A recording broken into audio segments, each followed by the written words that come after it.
In the name of the Holy and Undivided Trinity, one God.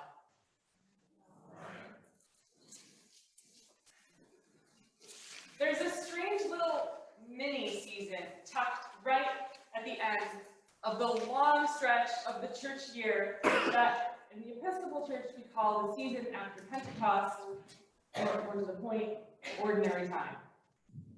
You've probably never heard of it because it's not an official season. You won't find it on any calendar, it doesn't have its own color, but it does have an unmistakable flavor.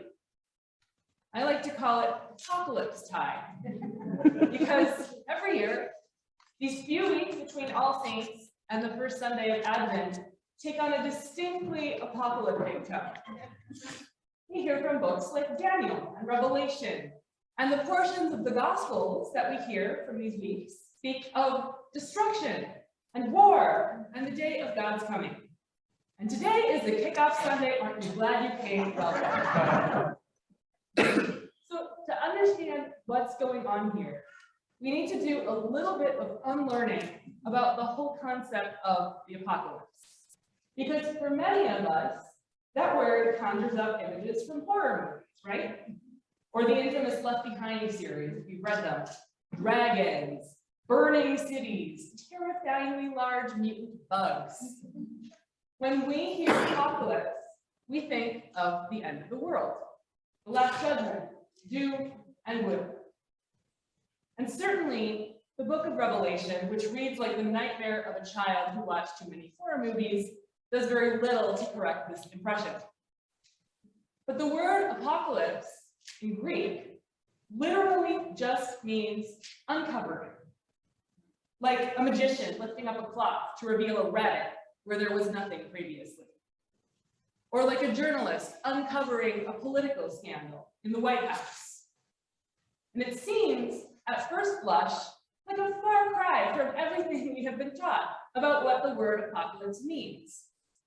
But if we dig a little deeper, the similarities start to become clearer. When the Bible speaks of apocalypse, it speaks of a God who is the great unveiler, the disruptor of our illusions, the one who uncovers what we would prefer to keep hidden in secrecy and shame. And this process of uncovering of literal revelation can be deeply threatening to the status quo. Think, for example, of the racial reckoning that began to take place in the summer of 2020, when the murder of George Floyd brought our country face to face with a profoundly uncomfortable truth that we had been ignoring for centuries. Civil unrest rattled our nation for weeks, months, and a peaceful protest outside the White House turned into an apocalyptic scene of violence and terror. And none of this was because anything new happened, right? Violence fueled by racial bias is as old as time. It happened because finally, in the long course of history repeating itself, something was unveiled on a massive scale. And we began to really start to see what had long been hidden in the shadows. Revelation is not always a pleasant process. But it is, as Jesus tells us in today's gospel, a beginning and not just the ending we often think it is. Because at the same time as our illusions are dying before our eyes, something new is being born. Our reading, in which Jesus is foretelling the destruction of the temple in Jerusalem, a ghastly process of war and violence and famine and earthquakes, ends on an extraordinary note. He says, "This is but the beginning of the birth pangs." Even amidst chaos and terror, something new is fighting to be born. This, friends, is how we prepare to enter the season of Advent. And yes, I know it's very unfair that we need a season of preparation for a season of preparation. But here we are. By uncovering the debris in our life that is keeping us stuck in narrow visions and old patterns of thinking, and by having the courage to dismantle the structures that don't permit us to flourish, by allowing God to disrupt our status quo with the light of divine truth and expose what is in need of healing and repair, by trusting that whatever discomfort we feel in this process of being unveiled is not the end of the story. That if we are faithful, if we stick with it, we will experience not just the birth pangs, but the new life that God promises. There is a reason why this season does not feature officially in any church calendar. Apocalypse Tide is terrible marketing. If we call this season what it is, no one would come in these few weeks. We don't want to spend any more time here than is absolutely necessary. And yet, every year, without fail, the church passes through this little mini apocalypse on our way to Advent and Christmas. And in fact, this apocalyptic tone bleeds into the first few weeks of Advent as well, but we somehow seem to forget this every year. It is an unavoidable part of our story. There is no resurrection without death. There is no new birth without labor pains. And in a lot of ways, this time of unveiling this little mini apocalypse is a lot like a really horrifically long labor. Take it from someone who had one. Birth pangs are a lovely poetic metaphor, except when we're in the midst of them. And then we just want them to be over.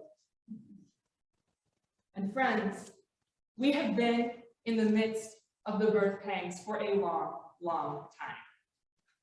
St. Lawrence has been living an extended season of unveiling, of grappling with uncomfortable truths about who we are and what our future might hold. Every day that I am with you, I am astounded by your bravery, by your willingness to see what so many others would ignore and just keep hidden in the shadows, to face the consequences of the truth head on. You know better than anyone what revelation can cost.